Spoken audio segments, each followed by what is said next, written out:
Hello, നിങ്ങൾക്ക് എല്ലാവർക്കും Shiny Xavier YouTube പേജിലേക്ക് ഒത്തിരി സ്നേഹത്തോടെ വീണ്ടും സ്വാഗതം. ഇന്ന് ഞാൻ നല്ലൊരു തക്കാളി ചമ്മന്തിയുടെ റെസിപ്പിയാണ് കാണിക്കുന്നത് കേട്ടോ. ഇത് വളരെ ടേസ്റ്റാണ്. നിങ്ങൾ ഇതുപോലെ ട്രൈ ചെയ്തിട്ടില്ലെങ്കിൽ ഒരു പ്രാവശ്യമെങ്കിലും ഒന്ന് ട്രൈ ചെയ്യണേ.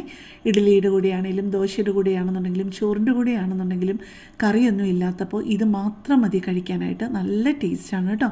ഇപ്പോൾ 50 നോമ്പ് നടന്നുകൊണ്ടിരിക്കുന്നത് കൊണ്ട് തന്നെ നോൺ വെജിറ്റേറിയൻസിന് ഇച്ചിരി എരിവും പുളിയും ഒക്കെയുള്ള ഭക്ഷണം കിട്ടാനൊരു ഇത്തിരി ബുദ്ധിമുട്ടാണ്. അപ്പോൾ നമുക്ക് ചോറിൻ്റെ കൂടെയാണെന്നുണ്ടെന്നുണ്ടെങ്കിലും കഴിക്കാൻ പറ്റിയ പെർഫെക്റ്റ് ഒരു തക്കാളി ചട്നിയാണ് ഇത്. ഇപ്പം ഞാൻ ആ പാനിലോട്ട് ഒഴിച്ച് കൊടുത്തിരിക്കുന്നത് 2 ടേബിൾ സ്പൂൺ കോക്കനട്ട് ഓയിലും പിന്നെ അതിൻ്റെ മേലെ എണ്ണയൊന്ന് ചൂടായി വന്നപ്പോഴേക്കും 2 വലിയ ടൊമാറ്റോയും 6 മീഡിയം വലിപ്പത്തിലുള്ള ടൊമാറ്റോയുമാണ് ഇട്ട് കൊടുത്ത് ഒന്ന് ഫ്രൈ ചെയ്തിരിക്കുകയാണ്. പിന്നെ ഒരു 15-16 അല്ലി സാമാന്യ വലിപ്പമുള്ള വെളുത്തുള്ളി കഷ്ണവും കൂടെ അതിൻ്റെ കൂട്ടത്തിലിട്ടിട്ട് ഒന്ന് മൂടി വെച്ച് കുക്ക് ചെയ്യാണ് കേട്ടോ.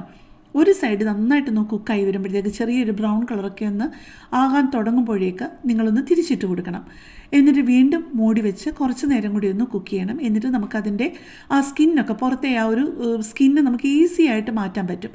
അത് കഴിയുമ്പോഴത്തേക്ക് ആ സ്കിന്നെല്ലാം ഇളക്കി മാറ്റിയിട്ട് അത് തണുക്കാൻ അനുവദിക്കണം. അപ്പോഴേക്ക് ഞാൻ പെട്ടെന്നൊരു കാര്യം പറഞ്ഞോട്ടെ. എൻ്റെ ഈ ചാനലും എൻ്റെ ഈ വീഡിയോയും ഒക്കെ ആദ്യമായിട്ട് കാണുന്ന ആരെങ്കിലുമൊക്കെ ആണെന്നുണ്ടെങ്കിൽ എൻ്റെ ചാനലിൽ ഒരുപാട് വ്യത്യസ്തമായിട്ടുള്ള റെസിപ്പികളുണ്ട്. അപ്പോൾ നിങ്ങൾക്ക് അതൊക്കെ ഇഷ്ടപ്പെടും, പ്രയോജനപ്പെടുമെന്ന് തോന്നുകയാണെങ്കിൽ നിങ്ങൾ എൻ്റെ ചാനലൊന്ന് സപ്പോർട്ട് ചെയ്തിട്ട് തൊട്ടടുത്ത് കാണുന്ന ബെല്ലൈക്കണും പ്രസ് ചെയ്ത് ഓൾ എന്നുള്ള ഓപ്ഷനും കൂടെ പ്രസ് ചെയ്യുകയാണെന്നുണ്ടെന്നുണ്ടെങ്കിൽ എൻ്റെ എല്ലാ വീഡിയോയും അപ്ലോഡ് ചെയ്യുമ്പോൾ ഉടനെ തന്നെ നിങ്ങൾക്ക് അതിൻ്റെ നോട്ടിഫിക്കേഷൻ കിട്ടുമേ. ഇപ്പോൾ നമ്മൾ അതിൻ്റെ ആ പുറത്തെ സ്കിന്നെല്ലാം എടുത്ത് മാറ്റിയിട്ടുണ്ട്. എന്നിട്ടത് തിരിച്ച് ഇതിനകത്തോട്ട് തന്നെ ഇട്ട് ഒന്നുകൂടൊന്ന് ചൂടാക്കുകയാണ് കേട്ടോ. ഒന്നുകൂടൊന്ന് വഴറ്റി കൊടുക്കുകയാണ്. അത് കഴിഞ്ഞിട്ട് അത് നമ്മൾ തണുക്കാൻ അനുവദിക്കണം. അത് ഫുള്ളായിട്ട് തണുത്ത് കഴിഞ്ഞിട്ട് നമ്മൾ മിക്സിയുടെ ജാറിലോട്ടിടണം. ചെറിയ ജാറാണെന്നുണ്ടെങ്കിലും മതി കേട്ടോ. ഇത് വലിയ ക്വാണ്ടിറ്റി ഇല്ലല്ലോ, ചെറിയൊരു ക്വാണ്ടിറ്റി ഉള്ളൂ. അടിച്ച് വരുമ്പോഴത്തേക്ക് വളരെ കുറച്ചേ ഉണ്ടാവുള്ളൂ. ഇത് തണുത്ത് കഴിഞ്ഞിട്ട് ആ മിക്സി ജാറിലോട്ട് മാറ്റിയിട്ട് നന്നായിട്ടൊന്ന് അടിച്ചെടുക്കണം. ഇപ്പം ദേ നന്നായിട്ട് അടിച്ചെടുത്തുകൊണ്ട് വന്നിട്ടുണ്ട്. ഇനി ഇതിനകത്ത് കുറച്ച് കാര്യങ്ങളും കൂടി ചേർക്കാനുണ്ട്. എന്നിട്ട് ഇതെല്ലാം കൂടെ നന്നായിട്ടൊന്ന് വഴറ്റി കൊടുക്കണം. ഇപ്പം ചേർത്തിരിക്കുന്നത് 1/2 ടീസ്പൂൺ ലെവലായിട്ട് ഉപ്പേ ഞാൻ ആദ്യം ചേർത്തിട്ടുള്ളൂ. പിന്നെ ആദ്യം ഞാൻ ഉള്ളിയൊക്കെ വഴറ്റിയപ്പോൾ കുറച്ച് ഉപ്പ് ചേർത്തിരുന്നു, ഒരു 1/4 ടീസ്പൂൺ ഉപ്പ് ചേർത്തിരുന്നു. ഇപ്പോൾ ഒരു 1/2 ടീസ്പൂണോട് ചേർത്തു. ഇപ്പം ഞാനൊരു 3-4 തണ്ട് കറിവേപ്പിലയും കൂടി ഇട്ട് കൊടുത്ത് ഒന്ന് വഴറ്റുവാണേ. ഇനി ഇതിനകത്തോട്ട് നമുക്ക് മുളക് പൊടിയും കുരുമുളക് പൊടിയും വേണം. മുളക് പൊടി ചേർത്ത് കൊടുത്തത് 1 ടേബിൾ സ്പൂൺ ലെവലായിട്ടാണ് ചേർത്ത് കൊടുത്തത്. കുരുമുളക് പൊടി ചേർത്ത് കൊടുക്കുന്നത് 1/2 ടീസ്പൂൺ ലെവലായിട്ടുമാണ് കേട്ടോ. 1/2 ടീസ്പൂണോ 3/4 ടീസ്പൂണോ നിങ്ങൾക്ക് വേണമെന്നുണ്ടെങ്കിൽ ചേർക്കാവുന്നതേ ഉള്ളൂ. ഇത് ദോശയുടെ കൂടെയും ഇഡ്ഡലിയുടെ കൂടെയും ചോറിൻ്റെ കൂടെയും മാത്രമല്ല, നമ്മൾ പിസ്സയൊക്കെ ഉണ്ടാക്കുമ്പം ആദ്യം ഒരു സ്പ്രെഡ് നമ്മൾ യൂസ് ചെയ്യുമല്ലോ, ആ പിസ്സയിലെല്ലാം സ്പ്രെഡ് ചെയ്യുന്നത്. അതിന് പകരമായിട്ട് നമുക്ക് ചപ്പാത്തിക്ക് വലിയ കറിയൊന്നും ഇല്ല എന്നുണ്ടെന്നുണ്ടെങ്കിൽ ഇതിങ്ങനെ ഉണ്ടാക്കിയത് ഇരിപ്പുണ്ടെന്നുണ്ടെന്നുണ്ടെങ്കിൽ ചപ്പാത്തിയിലോട്ട് ഇത് നന്നായിട്ടൊന്ന് സ്പ്രെഡ് ചെയ്തിട്ട് നമുക്ക് എന്തെങ്കിലും കുക്കുമ്പറും ടൊമാറ്റോയും അല്ലെന്നുണ്ടെങ്കിൽ മുട്ട പുഴുങ്ങിയത് അരിഞ്ഞു വെക്കുക, അല്ലെങ്കിൽ മുട്ട പൊരിച്ചത് അതിൻ്റെ നടുക്കൊക്കെ വെച്ച് കഴിഞ്ഞാൽ നല്ല ടേസ്റ്റുമാണ്, നല്ല ഫില്ലിങ്ങുമായിരിക്കും. ഇതിൻ്റെ കൂടെ എന്തും യോജിച്ച് പോകും. വെജിറ്റബിൾസ് ആണെന്നുണ്ടെങ്കിലും കുറച്ച് മഷ്റൂം വഴറ്റിയതാണെന്നുണ്ടെങ്കിലും കുറേ വെജിറ്റബിൾസ് വഴറ്റിയതാണെന്നുണ്ടെങ്കിലും ഫ്രഷ് ആയിട്ടുള്ളതാണെന്നുണ്ടെന്നുണ്ടെങ്കിലും ആ ചപ്പാത്തിയുടെ ഇടയിൽ വെച്ച് കഴിച്ചു കഴിഞ്ഞാൽ ഈ ഒരു ചട്നിയും കൂടെ അകത്തുള്ളത് കൊണ്ട് നല്ലൊരു ഫ്ലേവർ ആയിരിക്കും കേട്ടോ. നമുക്കൊരു റാപ്പ് പോലെ ഉപയോഗിക്കാം.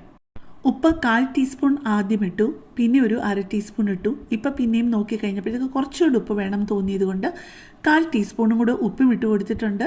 1/2 ടീസ്പൂൺ കുരുമുളക് പൊടി ഇട്ട് കൊടുത്തിട്ടുണ്ട്. പക്ഷേ നിങ്ങൾ 1/2 ടീസ്പൂൺ ഉപ്പിട്ടാൽ മതി. ഞാൻ എപ്പോഴും പറയുന്നത് പോലെ ഇവിടെ ഉപ്പിൻ്റെ അളവ് ഒരു ഇച്ചിരി കൂടുതൽ, അതുകൊണ്ട് കഴിയുന്നത് ഞാൻ ഉപ്പിൻ്റെ അളവ് പറയാറില്ല. അപ്പം നിങ്ങൾ 1/2 ടീസ്പൂൺ ഉപ്പിട്ട് കൊടുത്തിട്ട് ബാക്കിയുള്ളത് നിങ്ങൾ പിതുക്കെ ചേർക്കാവുള്ളൂ കേട്ടോ, നിങ്ങളുടെ ഇഷ്ടം അനുസരിച്ച്. പിന്നെ ഈ മുളക് പൊടിയും കുരുമുളക് പൊടിയും ഒക്കെ ഇട്ട് കൊടുത്തു കഴിഞ്ഞിട്ട് നിങ്ങൾ വലിയ ഫ്ലെയിമിലിടരുതെന്നുള്ളത് ഞാൻ പറയാതെ തന്നെ അറിയാമല്ലോ. മീഡിയം ഫ്ലെയിമിലും ലോ ഫ്ലെയിമിലുമായിട്ട് ഇട്ട് വേണം ഇതെല്ലാം നന്നായിട്ടൊന്ന് വഴറ്റിയെടുക്കാനായിട്ട്. ഇതെല്ലാം നന്നായിട്ട് അതിൻ്റെ ആ മുളക് പൊടിയുടെയൊക്കെ പച്ചച്ചുവയൊന്ന് മാറിക്കഴിയുമ്പോഴേക്കും ഞാൻ വളരെ ചെറിയ തരിയുള്ള കുരുമുളക് പൊടിയാണ് ഇട്ടിരിക്കുന്നത് കേട്ടോ, തീരെ അങ്ങ് പൊടിയല്ല. ഇപ്പം ഞാൻ അതിനകത്തോട്ടിട്ട് കൊടുത്തിരിക്കുന്നത് ഒരു മീഡിയം വലുപ്പത്തിലുള്ള ഒരു സവാളയുള്ളി പൊടിയായിട്ട് അരിഞ്ഞതും ഒരു 2 ടേബിൾ സ്പൂൺ മല്ലിയില അരിഞ്ഞതുമാണ്. ഇപ്പം ഞാനത് ഒരു പാത്രത്തിലോട്ട് എടുത്തിട്ടുണ്ട്. അതിൻ്റെ മുകളിൽ കുറച്ച് ഗാർണിഷ് ചെയ്യാനായിട്ട് കുറച്ച് മല്ലിയില ഇട്ട് കൊടുത്തു. പിന്നെ ഒരു 1/2 ടേബിൾ സ്പൂൺ കോക്കനട്ട് ഓയിലൂടെ വെറുതെ ആ ചട്നിയുടെ മുകളിലൂടെ ഒന്ന് ഒഴിച്ചു കൊടുത്തിട്ടുണ്ട്. അത് അവസാനം നമ്മൾ ഉപയോഗിക്കുമ്പോൾ ഒന്ന് ഇളക്കിയെടുത്താൽ മതി. പിന്നെ ഒരു കാര്യം പറയാൻ മറന്നുപോയി, ഒരു 2 നുള്ള് പഞ്ചസാരയും കൂടി ഇതിൻ്റെ കൂടെ ഇട്ടൊന്ന് ഇളക്കണേ. അത് ക്യാമറയിൽ കിട്ടാതെ പോയതാണ്. അപ്പോൾ കൂടുതൽ നല്ലൊരു വീഡിയോയുമായിട്ട് നമുക്ക് നാളെ കാണാം. താങ്ക്